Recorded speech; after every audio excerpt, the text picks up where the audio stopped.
Please like this video and subscribe to Story Tales. I hope you enjoy the story. Let's begin. Cole Merrick sat at the dinner table, watching his wife arrange the silverware with precision. Everything in the Merrick household had its place, especially people. "Remember," Marla said, placing a smaller portion on Delaney's plate, "a disciplined body creates a disciplined mind." Cole noticed the tremor in his 14-year-old daughter's hand as she reached for her water glass. Her pianist's fingers looked thin and pale against the crystal. "How's the piece coming along for Friday's recital?" Cole asked. Before Delaney could answer, Marla cut in. "She's still struggling with the third movement. Aren't you, sweetie?" Her voice carried that saccharine tone Cole had come to recognize as her public voice. "I'll get it," Delaney said, eyes down. "My piano teacher thinks I just need more time with it." "Time isn't the issue," Marla replied, her smile never faltering. "Commitment is. We create our own excellence, don't we? Like I always tell my clients, excellence isn't an accident, it's a habit." Cole caught Delaney's subtle eye roll and felt a spark of satisfaction. His daughter was still in there somewhere. "I've printed out your practice schedule for tomorrow," Marla continued, sliding a color-coded sheet across the table. "I've added an extra hour before school. The recital's in 3 days, and we need to be the best version of ourselves by then." Cole watched as Delaney's shoulders hunched slightly. "She's been practicing 6 hours a day already, Marla. That's more than enough." "For mediocrity, sure," Marla replied, still smiling. "But Delaney isn't mediocre, are you, sweetheart?" "No, Mom," came the automatic response. "Julian stopped by the house today," Cole said, changing the subject. "Said he's offering a youth class at the gym if Delaney's interested." Marla's smile tightened. "Martial arts? That's hardly going to help her get into Juilliard. Besides, she doesn't have time for distractions." "It might help with her focus," Cole suggested. "Different types of discipline can complement each other. I've already got her on the optimal nutrition and exercise plan," Marla said dismissively. "Everything is calculated for peak performance, including her medication schedule." She tapped a small pill box beside Delaney's plate. "Don't forget these after dinner." Cole watched his daughter nod obediently. Something inside him shifted a tectonic plate, moving just millimeters, but enough to signal a coming quake. Later, Cole found Delaney at the piano, her fingers moving mechanically over the keys. When she missed a note, she flinched as if expecting punishment. "You know," Cole said quietly, "your grandfather used to say music should come from joy, not fear." Delaney's hand stopped, but she didn't turn around. "I'm not afraid. I'm just focused." There's a difference between focus and fear. One empowers you, the other depletes you. She finally looked at him, shadows under her eyes. "Mom says fear can be fuel too." Cole moved to sit beside her on the bench. "Your mother has her own way of looking at things. She says I need to be humble enough to recognize my weaknesses. Being humble doesn't mean tearing yourself down," Cole said. "It means being honest about where you are and where you want to go." A small smile touched her lips. "That sounds easier." "It is," Cole said. "Want to play something just for fun? No practice, no perfection." Delaney glanced toward the kitchen where Marla was cleaning up. "I should really get this part right before tomorrow." Cole nodded, understanding. "Another time, then." He kissed the top of her head and left her to her practice, the weight in his chest growing heavier.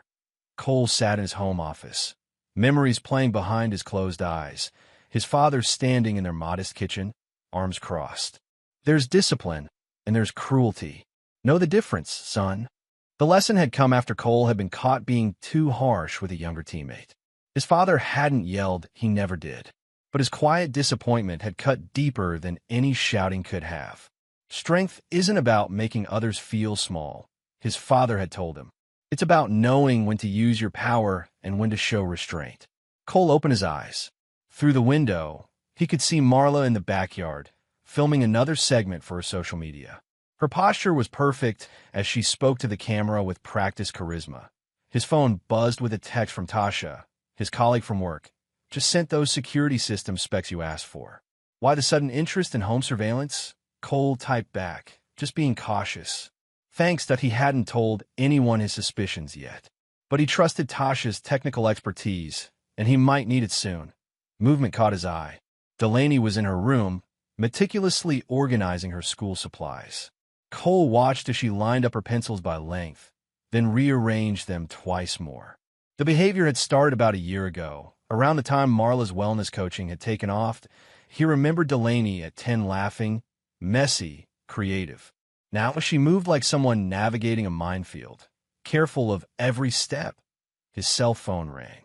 It was Julian. "Hey, brother," his friend's voice came through. "You and the kiddo decide about those classes yet?" "Marla thinks it might interfere with piano," Cole replied, keeping his voice low to a brief silence. "You know, when you were deployed, you asked me to keep an eye on them. I still take that seriously." Cole's attention sharpened. "What have you seen?" "Nothing concrete," Julian admitted. "But Delaney seems different. Last time I saw her, she asked permission to get a glass of water from her own kitchen. Not for Marla, for me. Like she needed an adult to approve." Cole closed his eyes. "I've noticed changes too. You know my door's always open. For both of you." Later that night, while Marla was out with her brother Rhett, Cole did something he'd never done before. He went through her things, specifically her planner and the notes she kept on Delaney's schedule. The level of detail disturbed him. Every calorie was counted. Every minute accounted for. Even bathroom breaks were scheduled. And in the margins, little notes. "Showed weakness during practice, implement consequence protocol 2. Cole's blood ran cold. What the hell was consequence protocol 2? He continued searching until he found a locked drawer in Marla's desk. His IT security background made quick work of the simple lock. Inside, he found detailed journals documenting Delaney's infractions and Marla's corrective measures. One entry from 3 months ago stood out. Del complained about stomach pain after lunch. Likely excuse to avoid afternoon practice. Reminded her that pain is weakness leaving the body. Confiscated pain relief medication as consequence. Will return when she completes full practice schedule. Without complaints, Cole's hand shook as he replaced everything exactly as he'd found it. He needed more evidence, and he needed to be strategic. If Marla discovered he was onto her, she'd just get better at hiding it. That night, he lay awake long after Marla returned, listening to her steady breathing beside him and wondering how he'd missed the signs for so long. "Mr. Merrick, do you have a moment?" Cole paused at the door of Grace's piano studio. Delaney had already headed to the car after a lesson. "Of course, Mrs. Glassman," Cole replied, stepping back inside. Grace Glassman closed the door partially and lowered her voice. "I'm concerned about Delaney. Her playing." "No, her playing is exceptional as always. Has she been eating properly? She seems thinner, and there's a distance in her eyes. I've been teaching for 20 years, Mr. Merrick. I know the difference between normal performance anxiety and something deeper." Cole felt a mixture of validation and alarm. "She's been under a lot of pressure with the upcoming recital." "This is more than recital nerves," Grace insisted. "Last week, her hand was shaking so badly she couldn't play her scales. When I suggested we take a break, she nearly had a panic attack. She kept saying she needed to maintain her schedule, or there would be consequences." Cole's jaw tightened. "Did she say what kind of consequences?" "No, but when I tried to give her a granola bar from my desk. I keep them for students who come straight from school, she refused it. Said it wasn't on her approved foods list." "It's not that," Cole said, more sharply than he intended. "At least, not the way you think. My wife is very nutrition conscious. She has Delaney on a strict diet." Grace didn't look convinced. "There's strict, and then there's harmful. Delaney needs energy to play at her level." Back in the car, Cole studied his daughter's profile. Her cheekbones seemed more pronounced than they had been a few months ago. "Mrs. Glassman thinks you're doing well," he said carefully. Delaney nodded. "She says I'm ready for the recital." "That's great. How do you feel about it?" A slight hesitation. "Prepared." "That's not what I asked." Delaney glanced at him, then back at the road. "I feel nervous. But Mom says nervousness is just energy I'm not channeling properly." "Your mom has a lot of theories," Cole said, keeping his tone neutral. "How about we stop for a snack? You must be hungry after practice." "I have my approved snack in my bag," Delaney said quickly. "What is it?" "Half an apple and 3 almonds." Cole's hands tightened on the steering wheel. "That's not enough after a 90-minute piano lesson, Delaware. Mom says hunger sharpens the mind." Cole pulled into a drive-thru. Well, Dad says the brain needs glucose to function. We're getting milkshakes. Panic flashed across Delaney's face. Dad, no. Mom will know. How would she know unless you tell her? Delaney looked down at her hands. She weighs me every morning and night. If I gain even half a pound, Cole felt something inside him harden into resolve. Delaney, look at me. He waited until she raised her eyes. What happens if you gain weight? She says I've failed the discipline test, Delaney whispered. That I'm letting weakness control me. She adjusts my food portions downward. And sometimes she stopped. Sometimes she what? Nothing. It doesn't matter. Cole drove past the restaurant, plans forming in his mind. It matters to me, Delaware. Everything about you matters to me. That evening, Cole installed a small camera in the kitchen medicine cabinet where Delaney's medications were kept. With her multiple allergies, Delaney took several pills daily, managed entirely by Marla. 3 days of footage revealed what he'd suspected.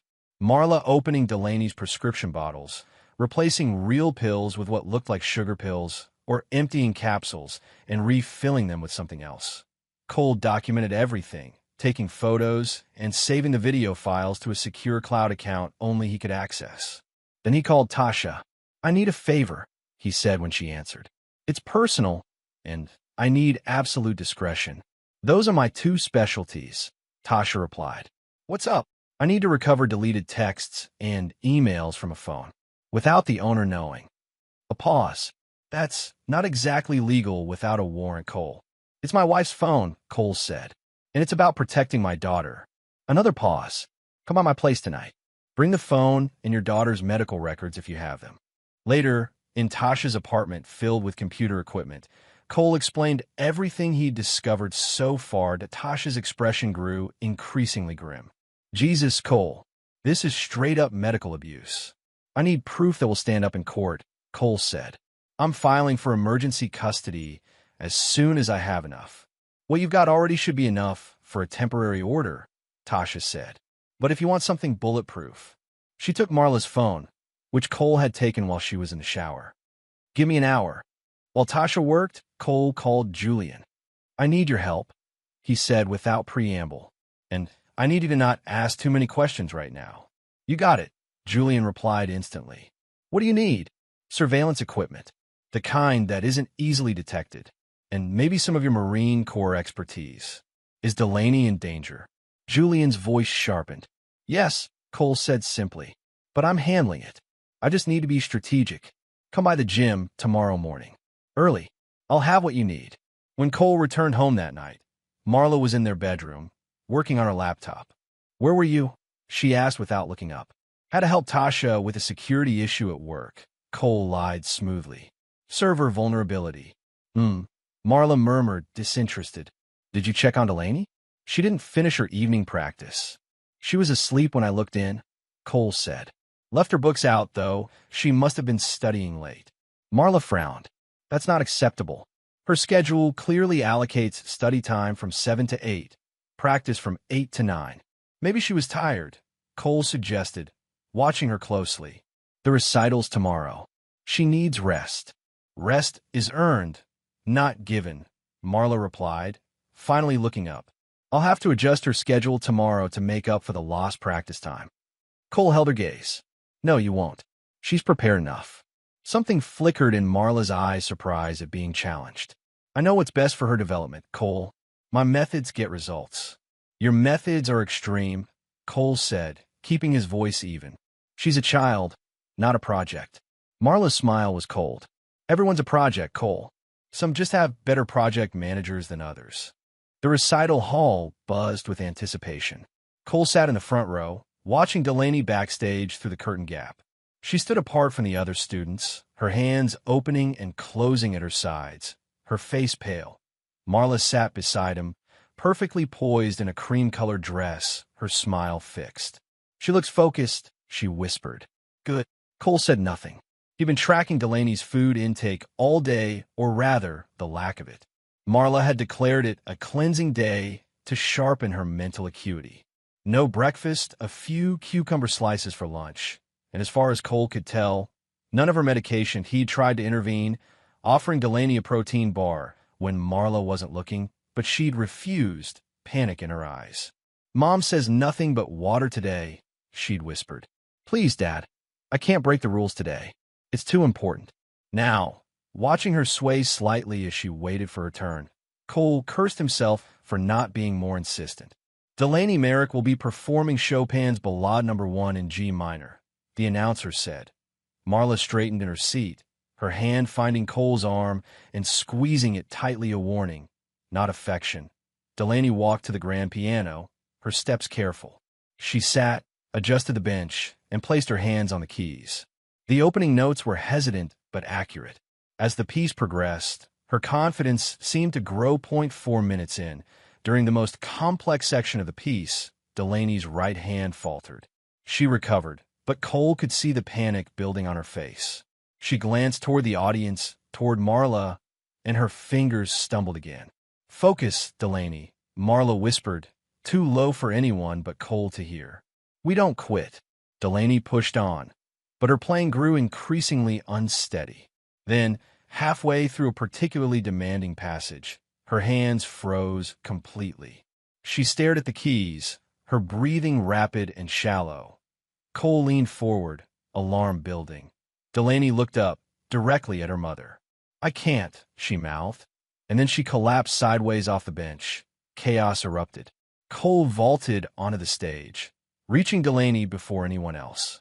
Her skin was clammy, her pulse rapid but weak. "Call an ambulance," he shouted, gathering her small body into his arms. Grace appeared at his side. "What happened? Is she diabetic?" "No, but she has severe allergies and—" Cole stopped, looking up as Marla pushed through the crowd, her face a mask of concern that didn't reach her eyes. "She's just overwhelmed," Marla announced loudly. "Stage fright. She gets nervous." "This isn't nerves," Cole snapped. "She's having a medical emergency." Paramedics arrived minutes later. As they loaded Delaney onto a stretcher, Cole heard a familiar voice. "What in heaven's name is all this drama about?" Lorna Ray Hensley, Marla's mother, pushed her way forward, her southern accent thickening with disapproval.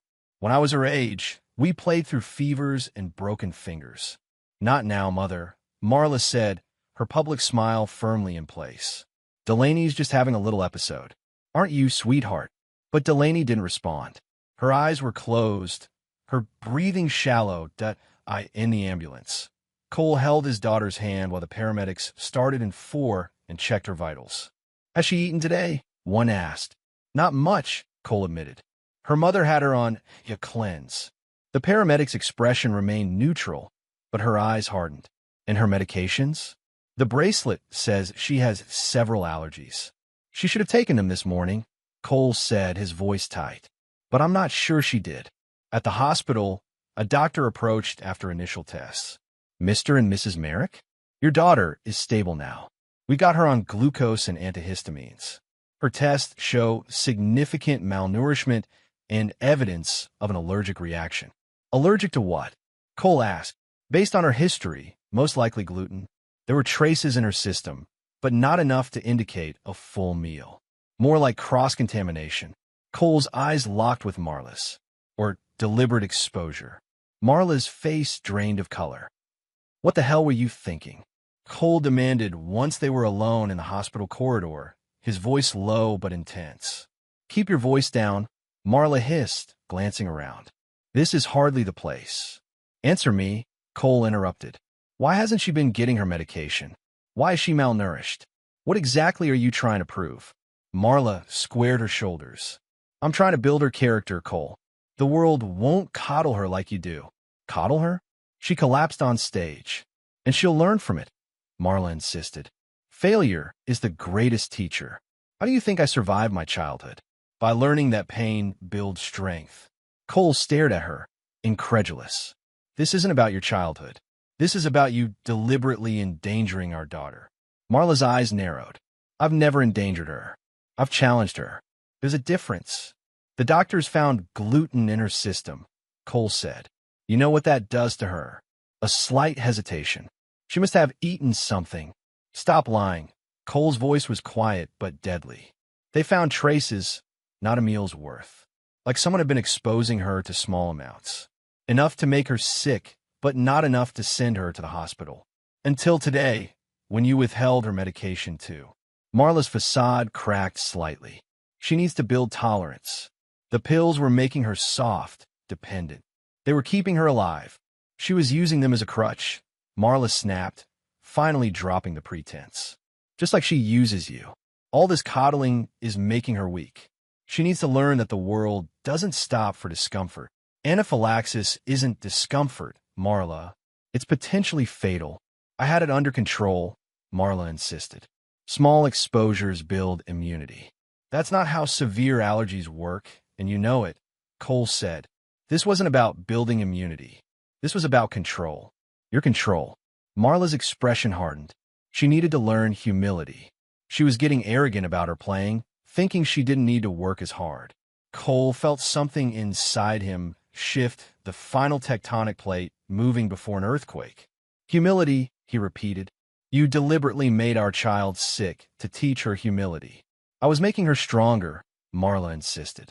Everything I've done has been for her benefit. My methods get results. Your methods nearly killed her today, Cole said, his voice deadly calm now. And they end now. Marla's laugh was sharp. You don't get to decide that, Cole. I'm her mother. I know what's best for her development. Do you know what my father taught me? Cole asked, his eyes never leaving hers. He taught me that there's a clear line between discipline and cruelty. And when someone crosses that line with a child, he paused, letting the words hang between them. They forfeit their right to that child. Are you threatening me? Marla's voice was incredulous. I'm making you a promise, Cole replied. This ends now, one way or another. He turned and walked back into Delaney's room without waiting for a response. Over the next 3 days, Cole barely left the hospital. He slept in the chair beside Delaney's bed, coordinated with her doctors, and kept Marla at a distance with the help of hospital staff who had been quietly informed of the situation that on the evening of the 3rd day.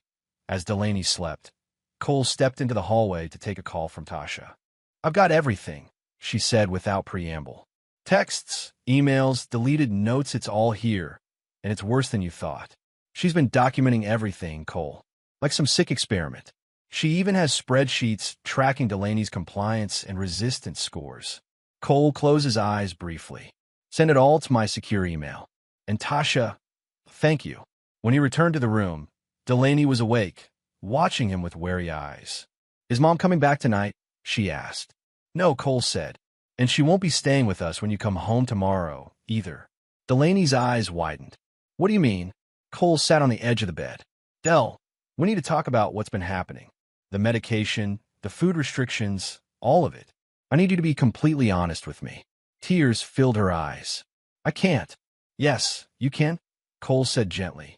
No one's going to punish you for telling the truth. Not ever again.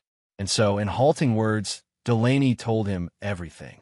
The cleansing days before performances. The pills Marla would replace with sugar capsules to test her resilience. The way Marla would sprinkle allergens on her food to build tolerance, and then withhold her medication to teach her to push through discomfort. The punishments for gaining weight, missing notes during practice, or showing any emotion Marla deemed weak. Being locked in her room without dinner. Having her phone and books taken away. Being forced to practice until her fingers bled, then being told that champions play through pain. By the time she finished, Cole's hands were shaking with suppressed rage, but his voice remained steady. None of that was okay, he told her. None of it was your fault, and none of it is ever happening again. That night, after Delaney had fallen asleep again, Cole made 3 phone calls. The first was to his lawyer. The second was to Julian. The third was to Grace Glassman. And then he began to plan. Cole sat across from his lawyer, Sharon Takahashi, in her downtown office. Between them lay a stack of documents, medical records, transcripts of text messages, printouts of emails, and photographs. This is compelling evidence of medical abuse, Sharon said, reviewing the materials. Withholding prescribed medication, intentional allergen exposure, malnutrition, it's enough for emergency custody and a temporary restraining order. I want full custody, Cole said. Permanent. Sharon nodded. That's the end goal, but these cases take time. The emergency order buys us that time while keeping Delaney safe. How quickly can we file? I can have the paperwork ready by tomorrow morning, Sharon replied. But Cole, once we file, Marla will be served immediately. She'll know you're taking legal action. Cole nodded. I'm counting on it. After the meeting, Cole drove to Julian's gym. The place was empty except for his friend, who was closing up for the night. How's Delaney? Julian asked as he let Cole in. Better. She's staying with Grace Glassman for a few days while I get everything in order. Julian raised an eyebrow. The piano teacher? You trust her that much? She suspected something was wrong long before I did, Cole said. And Marla doesn't know where she lives. Julian nodded, leading Cole to his office in the back. He unlocked a cabinet and pulled out a duffel bag. Everything you asked for, he said, unzipping it to reveal an array of surveillance equipment. Many cameras, audio recorders, GPS trackers, all military grade. Untraceable. Cole examined the equipment. You sure you want to be involved in this? It could get messy. Julian's expression hardened. You remember what I told you when you got back from deployment? I said I'd have your 6 until the day I die. That includes Delaney. Cole gripped his friend's shoulder. Thanks, Jules. What's the plan? Julian asked. Marla's birthday is in 3 weeks, Cole explained. She's been planning this elaborate party for months, inviting all her wellness clients, social media followers, potential sponsors. It's going to be her big networking event of the year, and you're going to crash it. A cold smile touched Cole's lips. No, I'm going to make sure it crashes itself. Later that evening, Cole met Tasha at a quiet coffee shop across town. She slid a flash drive across the table. Everything's on here, she said. I've organized it chronologically, with the most damning stuff highlighted. Those text exchanges with her brother about using Delaney as a case study for a parenting book? Stomach turning.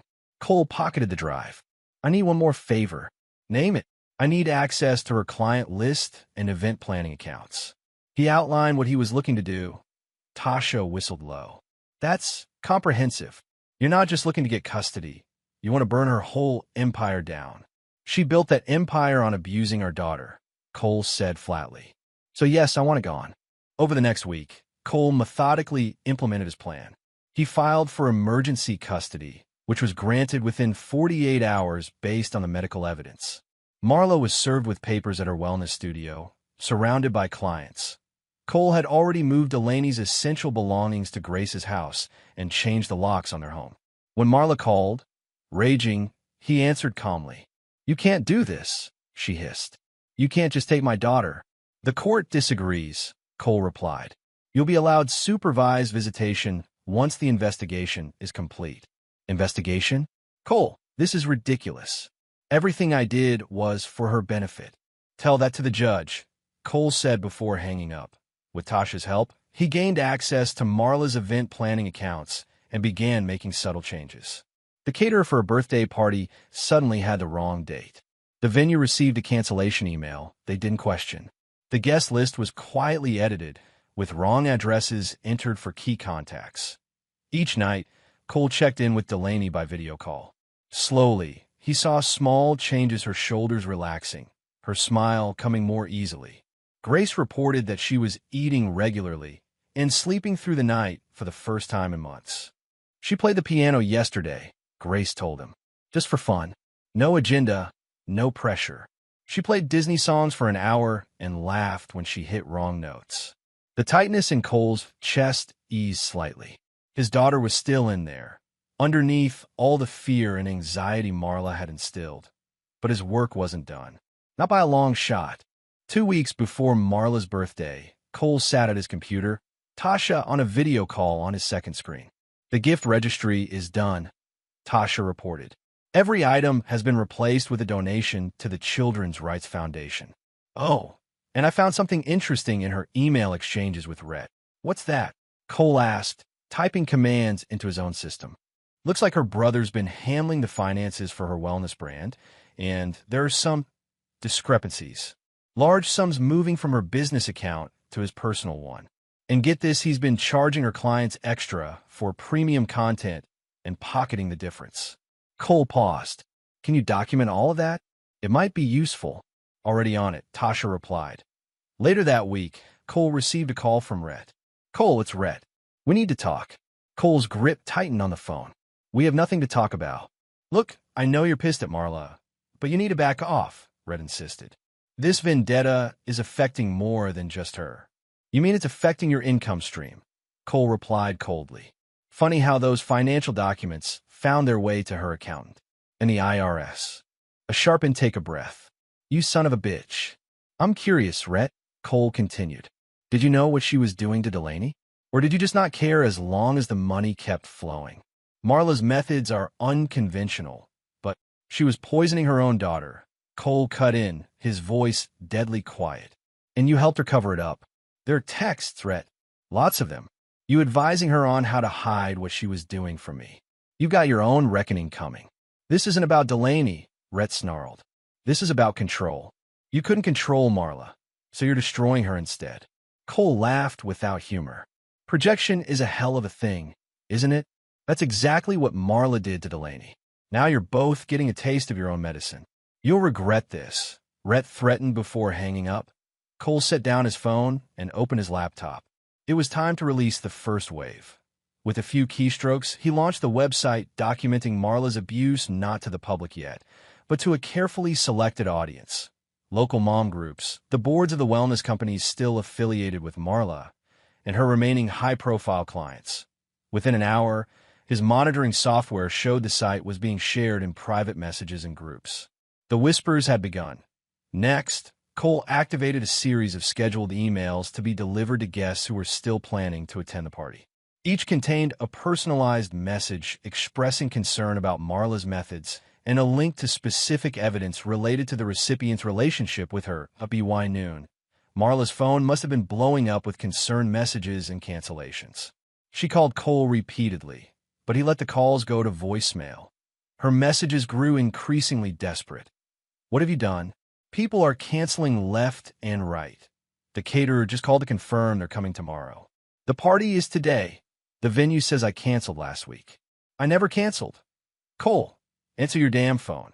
At 5 p.m. on the day of Marla's party, Cole received a notification from the security system at his and Marla's home someone had entered using a key. He switched to the camera feed and saw Marla storming through the living room, still in makeup but her hair disheveled. Cole, she shouted to the empty house. I know you're behind this. All of it. She moved from room to room, growing increasingly agitated when she found no one. Finally, she entered Cole's office and spotted the computer on his desk, deliberately left on with a countdown clock displayed on the screen point 2:00:00. 1 hour, 59 minutes, and 59 seconds. 1 hour, 59 minutes, and 58 seconds. Marla stared at it, her face pale. Then she began searching through his desk drawers, looking for anything to stop whatever was coming next. Cole watched her panic with cold satisfaction.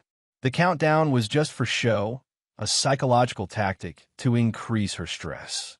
The real timer was in his hand, a simple app on his phone that would trigger the final phase when he decided it was time at 6:30 p.m.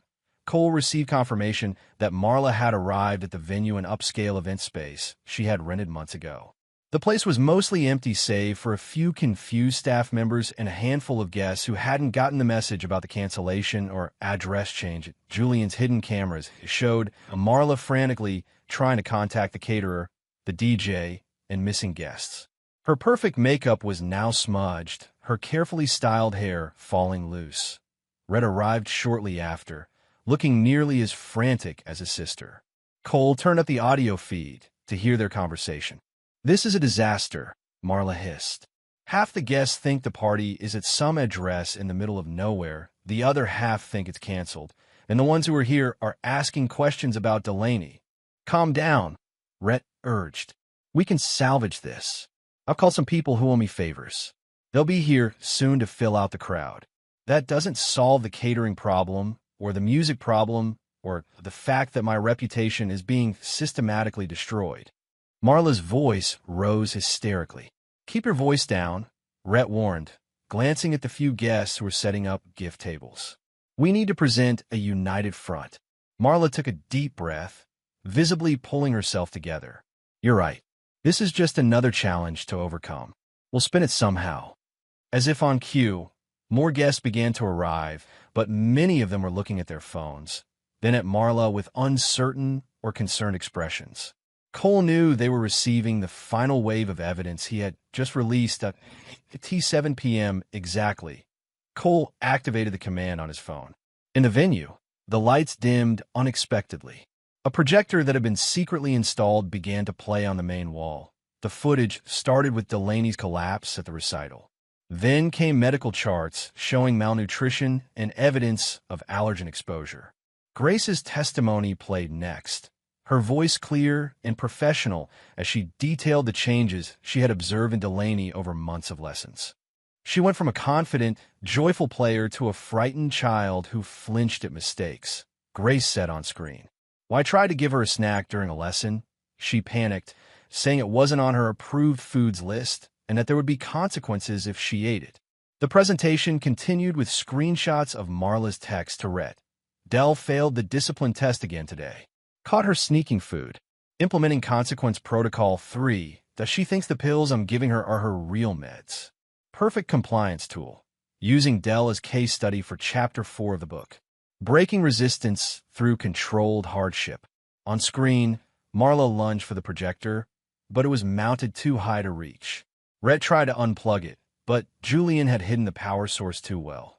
Guests were recording now, some with expressions of horror, others with the gleeful look of people witnessing a social media-worthy meltdown. The final blow came when the projection switched to a live feed of the website Cole had created, now public and already being shared across multiple platforms. The hashtag the humility game was trending, with former clients coming forward with their own stories of Marla's extreme methods. In the venue, Marla collapsed into a chair, her carefully constructed image crumbling before her eyes. Rhett stood beside her, his own face ashen as financial documents appeared on screen, evidence of his embezzlement from her business accounts. Cole watched it all from his kitchen, feeling no joy, only a grim sense of justice being served. The damage was irreparable. By morning, Marla's wellness empire would be in ruins. Her clients would be gone, her sponsors withdrawn, her reputation destroyed. Just as she had nearly destroyed their daughter, it wasn't revenge. It was consequence. The aftermath of Marla's birthday disaster spread across social media like wildfire. Hashtag the humility game and hashtag Marla Merrick Truth were trending by midnight. By morning, every wellness company associated with her had issued statements severing ties. 3 days after the party, Cole's doorbell rang. When he opened it, he found Lorna Ray Hensley on his doorstep, her face tight with fury. "You've gone too far," she declared, pushing past him into the house. "My daughter is in shambles because of you." Cole closed the door calmly. "Your daughter is in shambles because her abuse was exposed." "Abuse?" Lorna snorted. "In my day, we called it parenting. You've always been too soft, Cole. Marla was just trying to prepare Delaney for the real world. By poisoning her? By withholding her medication? That's not preparation, Lorna. It's cruelty. Builds character," Lorna insisted. "Look at Marla. She went through the same thing, and she turned out fine." Cole stared at her, understanding dawning. "You did the same to her." Something flickered in Lorna's eyes, defensive, but with a hint of uncertainty. "I raised her to be strong, to not make excuses." "You broke her," Cole corrected. "And then she tried to break Delaney. The cycle stops here." "Where's my granddaughter?" Lorna demanded. "I have a right to see her." "No, you don't," Cole replied. "Not according to the emergency custody order, which specifically mentions you as a potentially harmful influence." Lorna's face flushed. "You'll regret this. We're family. Family doesn't poison family," Cole said, opening the door. "Goodbye, Lorna." Later that day, Cole received a text from a number he didn't recognize. When he opened it, he found a video of Marla, clearly recorded without her knowledge. She was sitting in what looked like a lawyer's office, her appearance disheveled, her eyes red from crying. "I don't care what it costs," she was saying to someone off camera. "I want him destroyed. Take everything, the house, his savings, his reputation. Make him pay for what he's done to me." The video ended, and a text followed. "Thought you should see what you're up against. She's unraveling. Be careful. J. Cole recognized the initial Julian had someone on the inside of Marla's legal team. He wasn't sure whether to be grateful or concerned about the extent of his friend's involvement. That night, Cole received a call from Sharon. Marla's lawyer reached out, she said without preamble. They want to discuss a settlement. Cole frowned. What kind of settlement? Marla will agree to supervise visitation only, with a licensed therapist present, in exchange for you removing the website and ceasing any further public actions against her. No, Cole said immediately. The website stays up as a warning to others who might follow her methods. As for visitation, that's for the court to decide based on what's best for Delaney. I thought you'd say that, Sharon replied. But I had to ask. The hearing is still on for next week. Be prepared, they're going to paint you as obsessed with revenge, using Delaney as a pawn in your vendetta against Marla. Let them try, Cole said. The evidence speaks for itself. His phone buzzed with a text from an unknown number. We need to talk. Face to face. Just you and me. For Delaney's sake. Marla. Cole stared at the message for a long time before replying. Tomorrow. Noon. The coffee shop on Maple. Public place, no lawyers. Cole arrived at the coffee shop 20 minutes early, choosing a table in the corner with a clear view of both entrances. He ordered a black coffee and waited, his posture deceptively relaxed while his mind remained sharp and vigilant. Marla entered exactly at noon, a shadow of her former self. Her designer clothes had been replaced by jeans and a simple blouse, her hair pulled back in a ponytail instead of her usual perfect styling. She spotted him immediately and walked over, ignoring the whispers from people who recognized her from the viral videos. You came, she said, sitting across from him. I said I would, Cole replied, studying her. Her eyes were clear, no evidence of drugs or alcohol, just exhaustion and something else he couldn't quite identify. I've lost everything, Marla said without preamble. My clients, my sponsors, my reputation. Even my brother won't return my calls now that he's facing fraud charges. Those are the consequences of your actions, Cole said evenly. Not mine. Marla's laugh was hollow, still so righteous. You didn't have to destroy me so thoroughly, Cole. Taking Delaney would have been enough. This was never about hurting you, Cole corrected. It was about making sure you couldn't hurt anyone else. Your methods were dangerous, and you were teaching them to other parents. Marla looked down at her hands. I thought I was helping her, making her stronger. No, Cole said, his voice hardening. You knew exactly what you were doing. The journal entries, the spreadsheets, tracking her compliance, that wasn't misguided love. That was control, experimentation. I was raised the same way, Marla argued, a hint of her old defiance returning. It made me resilient. It made you cruel, Cole countered, and empty. So empty you had to fill yourself by controlling a child who trusted you. Marla's eyes flashed. You think you're so much better? Look at what you did to me. The methodical way you dismantled everything I built. That wasn't justice, Cole. That was vengeance. The difference, Cole said quietly, is that I never hurt Delaney to get to you. A tense silence fell between them. My lawyer says I should fight for partial custody, Marla finally said. That I could claim temporary insanity, get therapy, and eventually rebuild my relationship with Delaney. Cole didn't respond, waiting for her to continue. But I'm not going to, Marla sighed. Not now, at least. Delaney needs stability, not a court battle. What are you proposing? Cole asked cautiously. I'll agree to this supervised visitation. Once a week, with a therapist present. I'll take parenting classes, do whatever the court requires. Marla leaned forward. In exchange, I want you to stop the active campaign against me. Leave the website up if you must, but no more releases of private information. Cole considered her offer. It was more reasonable than he had expected. And Delaney? Will you respect her boundaries during these visits? No more discipline talk. No more guilt trips. I just want to see my daughter, Marla said. And for the first time, Cole heard genuine emotion in her voice. I know I've damaged her trust. I know it will take time to repair, if it ever can be. If Cole emphasized, that will be up to her, not me. I won't force her to see you if she doesn't want to. Marla nodded slowly. I understand. Cole stood up. I'll have Sharon draw up the agreement. But Marla, he added, his voice dropping to a cold, quiet tone, If you ever try to manipulate or harm Delaney again, in any way, what I've done so far will seem merciful by comparison." Marla looked up at him, and for a brief moment, he saw clarity in her eyes, recognition of the immovable force she had awakened in him. "I believe you," she said simply. The courtroom was silent as Judge Patricia Winters reviewed the final pieces of evidence. Cole sat at the plaintiff's table, his posture straight but not rigid, his expression calm but resolute. Across the aisle, Marla sat with her attorney, dressed conservatively in a navy suit, her hair pulled back in a modest bun, the picture of a concerned mother unfairly separated from her child.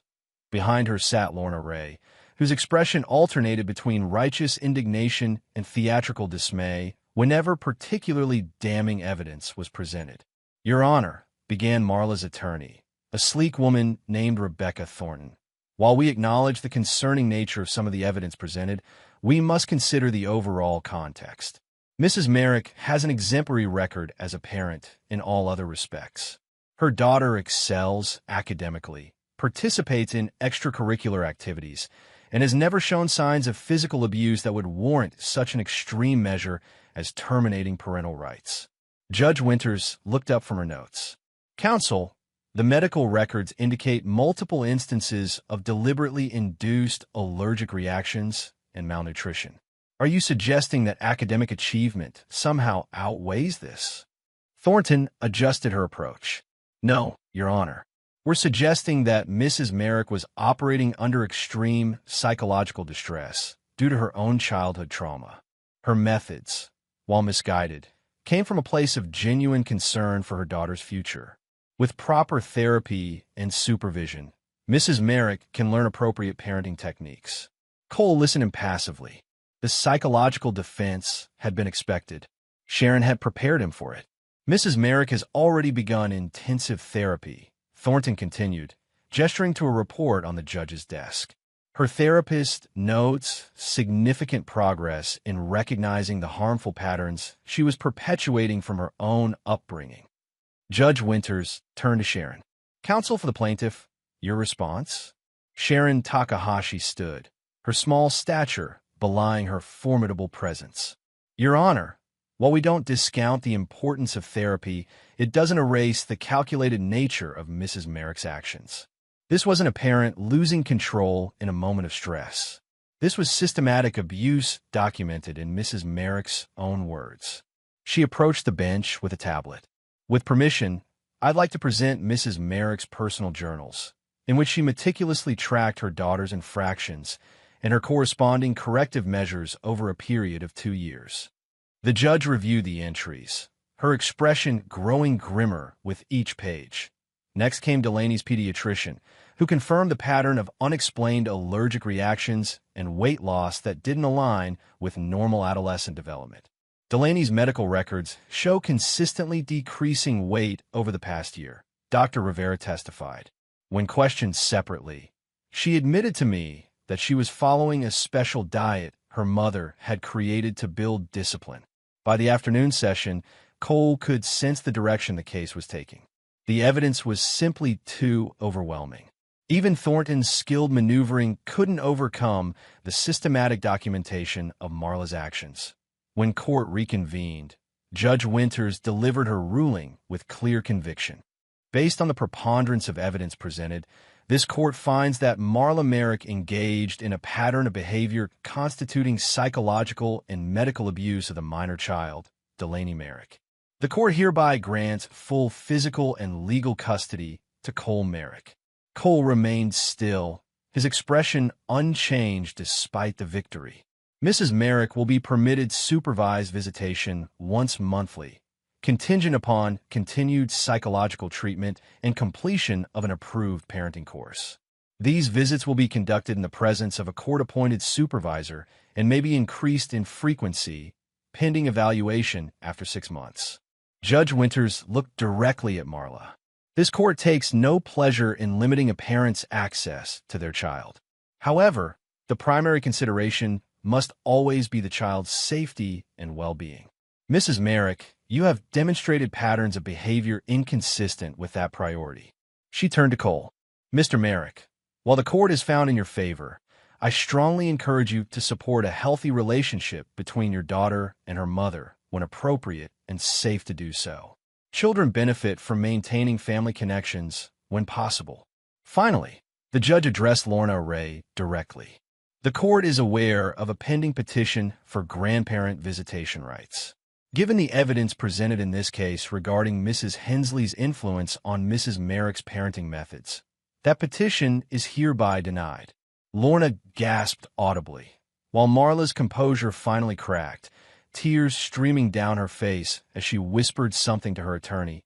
As they left the courtroom, Cole felt no triumph, only relief. The battle was over, but the healing was just beginning. 6 weeks after the custody hearing, Cole sat on a bench outside the office of Dr. Elena Patel, Delaney's therapist. Through the window, he could see Delaney sitting cross-legged in an armchair, talking animatedly about something. The sight of her gesturing freely, her face expressive, made his chest tight with a mixture of relief and lingering anger at how close they'd come to losing that spark. The Dr. Patel had been a revelation.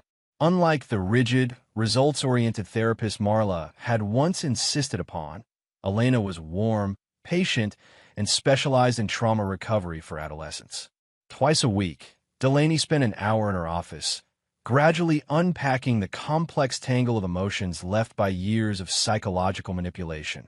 When the session ended, Delaney emerged with a small smile. Dr. Elena says I'm making progress. I can see that, Cole replied, standing. You seem lighter. Delaney considered this. I guess I am. It's weird. I used to feel guilty about everything. Like literally everything. If I wanted an extra minute of sleep or a second helping at dinner. She trailed off. But now I'm learning that's not normal. Cole squeezed her shoulder gently. No, it's not. How do you feel about heading to Julian's gym? He mentioned you're making good progress on those self-defense basics. Delaney's face brightened. Can we? I've almost got the wrist escape move down. Julian's gym had become something of a sanctuary for both of them. After spending her formative years being told her body existed only as a vessel for achievement, Delaney was discovering the joy of movement for its own sake. Julian, with his patient instruction and zero-pressure approach, had been instrumental in that discovery. There she is, Julian called as they entered the gym. Ready to build on what we learned last time? Delaney nodded eagerly, dropping her backpack and joining him on the mat. Cole watched from a bench along the wall as Julian guided Delaney through a series of self-defense moves, not with the militant precision Marla would have demanded, but with an emphasis on confidence and bodily autonomy. Remember, Julian told her, the point isn't perfection. The point is knowing you can protect yourself if you need to. After the gym, they stopped by Grace's studio. Delaney had resumed piano lessons, but on her own terms now, playing pieces she enjoyed, with no pressure about competitions or recitals. How is she really doing? Grace asked quietly while Delaney practiced the contemporary piece she'd chosen herself. Better, Cole replied. Dr. Patel says she's making good progress, but there's still a lot to work through. The food issues persist. She still asks permission before eating anything that's not at a scheduled mealtime. Grace nodded. And the perfectionism. She had a meltdown last week over AB+ on a science quiz, Cole admitted. 3 hours of crying because she wasn't disciplined enough in her studying. That's to be expected, Grace said. Those thought patterns take time to rewire. But I've noticed she's becoming more willing to experiment with her playing, to take risks, try new interpretations. That's a good sign. From inside the studio, the music had shifted. Delaney was improvising now, adding her own flourishes to the piece. The sound of it spontaneous, imperfect, but deeply felt, brought a lump to Cole's throat. Later that week, Delaney approached Cole as he worked in his home office. Dad, she stood in the doorway, fidgeting slightly. Can I ask you something? Cole turned from his computer. Of course. Dr. Elena thinks. She hesitated. She thinks it might be good for me to see Mom. Not right away, but maybe soon. Cole kept his expression neutral despite the immediate tightening in his chest. How do you feel about that? Delaney sank into the chair across from his desk. Scared, confused, but also, I don't know. I have questions only she can answer. That makes sense, Cole said carefully. You know you don't have to decide right now. Or ever, if you're not ready. I know, Delaney nodded. But Dr. Elena says avoiding it forever might make it bigger in my mind than it needs to be. Cole considered this. Dr. Patel is very wise. If and when you decide you're ready, we'll arrange it exactly according to the court's parameters. A supervisor present the whole time in a neutral location.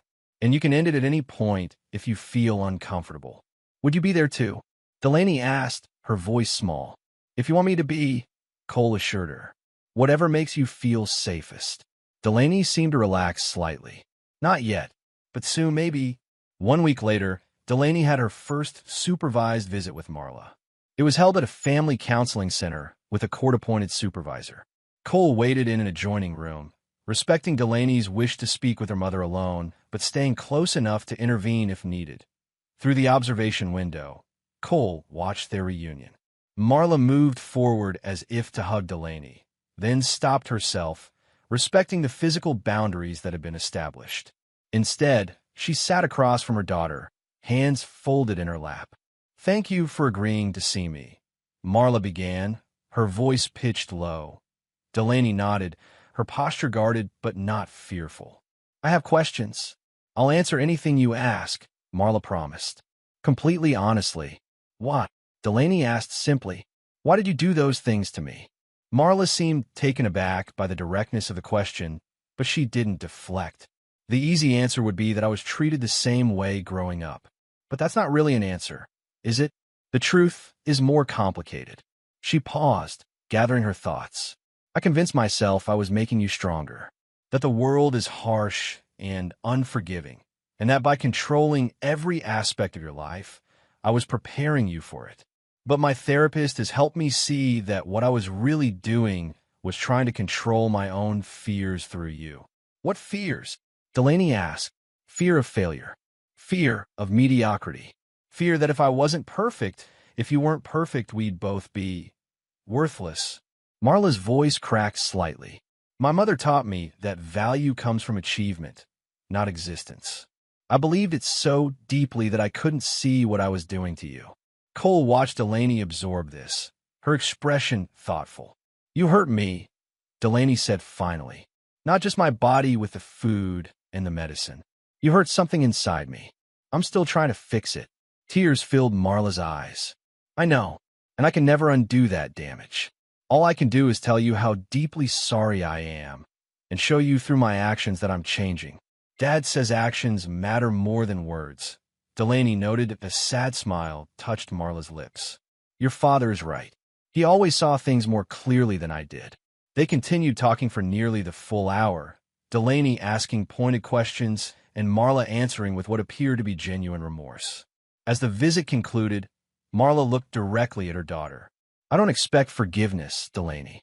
What I did was unforgivable. But I hope that someday we might find a new kind of relationship, one based on respect for who you actually are, not who I tried to make you be. Delaney considered this. Maybe. I don't know yet. That's fair. Marla acknowledged. Whatever you decide, I'll respect it. After the visit, Delaney told Cole that Marla had asked to speak with him. He agreed to one conversation. With the supervisor present 3 days later, Cole found himself sitting across from Marla in the same counseling center. She looked thinner than when he'd last seen her, shadows under her eyes despite the careful makeup she'd applied. Thank you for agreeing to this, she began. Cole said nothing, his face impassive. Marla took a deep breath. I wanted to apologize to you directly, not just for what I did to Delaney, but for how I betrayed your trust as a parent and partner. I'm not here for apologies, Cole said, his voice level. I'm here because Delaney asked me to come. I understand, Marla nodded, but I need to say this anyway. She clasped her hands tightly in her lap. I was so focused on creating the perfect image, the perfect family, the perfect child, the perfect life that I lost sight of what actually matters. I hurt our daughter, and I hurt you by extension. This isn't about me, Cole replied.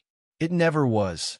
No, Marla agreed. But you were the one who saw what was happening when everyone else bought into my facade. You were the one who protected her when I was the threat she needed protection from. Her voice caught. You were the parent I failed to be.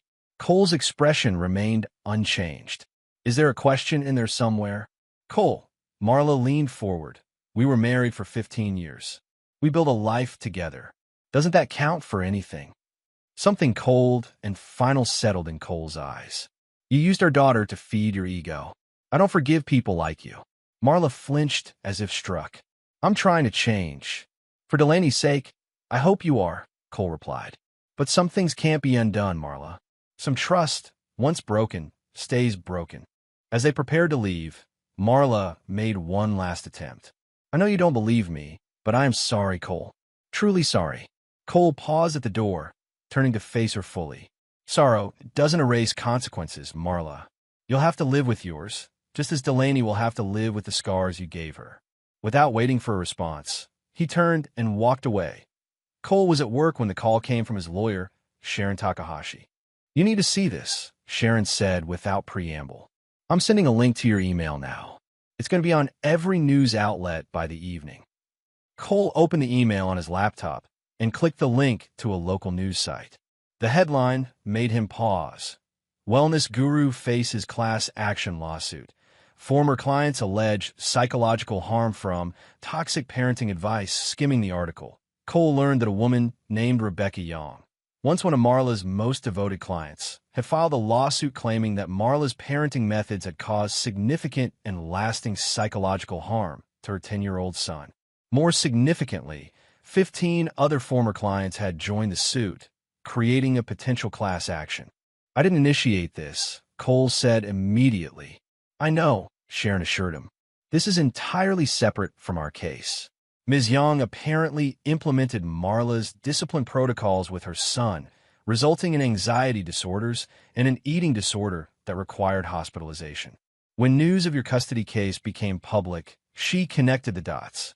Cole found a quote from Rebecca Young. I trusted Marla Merrick as a parenting expert. I paid thousands for her coaching, followed her methods exactly, and watched my happy child transform into an anxious, fearful person who thought his worth depended on perfect compliance. When I learned what she had done to her own daughter, I realized I'd been complicit in abusing my son. What does this mean for Delaney? Cole asked, his primary concern immediate. Nothing directly, Sharon replied. The lawsuit doesn't name either of you, but it will bring public attention back to Marla's methods and, by extension, what happened to Delaney. So we need to prepare her, Cole concluded. When Delaney arrived home from school, Cole was waiting in the living room. Hey, kiddo, he greeted her. How was school? Good, Delaney replied, dropping her backpack by the door, a small act of normal teenage messiness that would have earned her punishment in Marla's regime. Ms. Patel assigned us a cool project on ecosystems. That sounds interesting, Cole said. Listen, there's something we need to talk about. He explained the lawsuit in simple terms, careful not to editorialize or express satisfaction. Delaney listened attentively, her brow furrowed in concentration. So these people are saying Mom hurt their kids too?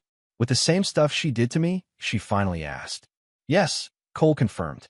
And they're seeking damages money to compensate for therapy costs and emotional suffering. Delaney was quiet for a moment, processing. I feel bad for those kids. The simple statement, focused on the other children rather than herself, made Cole's chest tighten with pride. Despite everything, Delaney's capacity for empathy remained intact. I know, he said. So do I. Will Mom go to jail? Delaney asked, her voice smaller. No, Cole explained. This is a civil suit, not criminal charges. It's about financial compensation, not incarceration. Delaney nodded, relief evident in her posture despite her complicated feelings toward her mother. What does it mean for us? You might hear people talking about it, Cole said. At school, online, or elsewhere. I wanted you to be prepared and to know that you don't have to answer anyone's questions or explain anything. This isn't your responsibility to manage. The lawsuit continued to grow, with more former clients coming forward. A local journalist named Andrea Martinez published a feature article detailing Marla's rise and fall, including interviews with several affected families. The piece connected Marla's methods to broader concerning trends in tough love, parenting philosophies, Using testimony from child psychologists who condemned the approaches Marla had championed. One evening, Cole received a text from a number he didn't recognize. "You probably don't want to hear from me, but I thought you should know I've been contacted about being a witness in a lawsuit against Marla. They want me to testify about what I knew regarding her methods. I'm going to do it. It's time I took responsibility for my part in all this." Rhett Cole was surprised. Marla's brother had always been driven by self-interest, quick to cover his own involvement in any scheme that went wrong. His willingness to testify suggested either a genuine change of heart or, more likely, an attempt to mitigate his own legal exposure. Either way, it was another nail in the coffin of Marla's defense. The performance hall looked different, somehow smaller, less imposing than Cole remembered. Perhaps it was simply the contrast between then and now, between the tense father watching his daughter being pushed beyond her limits and the cautiously hopeful one sitting here today. The spring showcase was well attended, the program featuring advanced students from several local music teachers. Grace had arranged for Delaney to perform in the middle of the program, not the high-pressure closing spot she'd had before, but not hidden at the beginning either. A position of respect without unnecessary tension. Cole sat in the same seat he'd occupied that fateful day months ago, but this time Marla's place beside him was empty. Instead, Julian sat to his right, with Tasha, Dr. Patel, and several of Cole's co-workers filling the row, behind them Delaney's impromptu support system. When Delaney's turn came, Cole felt his hands tighten on the armrests. She walked to the piano with measured steps, not the rigid posture Marla had drilled into her, but not slouching either. Finding her own balance, she sat, adjusted the bench, and took a deep breath. Then, without the paralyzed hesitation that had marked her last performance, she began to play. She had chosen Beethoven's Moonlight Sonata, specifically the first movement, with its contemplative, flowing quality. Not a piece meant to showcase technical virtuosity, but one that required emotional depth and interpretive skill. A piece that spoke of both melancholy and hope. Cole watched her hands move across the keyboard with a fluidity that had been absent before. Where once she had played like someone navigating a minefield, now she moved like someone following a familiar path through a beloved landscape, respectful of its contours, but not afraid of them. In the quiet, introspective passages, Cole could hear Delaney's own voice emerging, subtle variations in tempo and emphasis that made the familiar piece distinctly hers. When she reached a particularly delicate section, her fingers faltered slightly, a minor hesitation that once would have sent her spiraling into panic. Instead, she paused, took a breath, and continued, the brief imperfection absorbed into the overall flow of the piece, rather than disrupting it. Cole felt a tightness in his throat at this small but significant victory. As the final notes faded, a moment of silence hung in the air the audience caught in the spell Delaney had woven. Then applause erupted, genuine and warm. Some people even rose to their feet, including Dr. Patel and Grace, who had slipped in from backstage to watch. Delaney looked up, surprise and pleasure washing across her face. She stood, performed a small, graceful bow, and then in a moment that caught Cole off guard smiled directly at him, a real smile that reached her eyes. Cole didn't smile back. Instead, he gave her a single, deliberate nod, a gesture of acknowledgement that carried more weight than any grin could have. It said, "I see you. I see your strength. I see your courage. And I respect it." It was enough. More than enough that, as they drove home afterward, Cole glanced at his daughter in the passenger seat. The tense, anxious girl who had once measured every word, every movement, every bite of food against an impossible standard was fading. In her place was emerging a young woman who understood that worth came from within, not from the approval of others. The healing wasn't complete, might never be entirely complete. There would still be therapy sessions, difficult days, moments when old patterns reasserted themselves. The lawsuit against Marla would continue to unfold, bringing fresh reminders of painful times. But tonight, in this moment, they had reclaimed something vital. Not just a stage or a performance, but Delaney's right to define herself on her own terms. To play music because she loved it, not because someone else demanded perfection. To be human, With all the beautiful imperfections that entailed, Cole had never needed revenge for himself, only justice for his daughter. And as he watched her gaze out the window, humming softly to herself without self-consciousness or fear, he knew she had found something more valuable than either: freedom.